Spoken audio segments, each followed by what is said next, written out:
Hello friends, welcome back to another video tutorial from NEET channel. In this video are going to talk about trick to learn Porifera's example. So trick is sponge, S-P-O-N-G-E-S,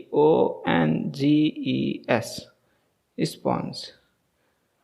S से साइकॉन, P से Porifera, O-N से क्लायोना, ये थोड़ा special, C-L-I-O-N क्लायोना, G से कुछ नहीं है, E से यूस्पॉन्जिया, S से स्पॉन्जिला, स्पॉन्ज, S से साइकॉन, P से पोरिफेरा, O-N से क्लायोना, G से कुछ नहीं है, E से यूस्पॉन्जिया, S से स्पॉन्जिला। अगर ये वीडियो आपको पसंद आया है तो लाइक शेयर कर दीजिए।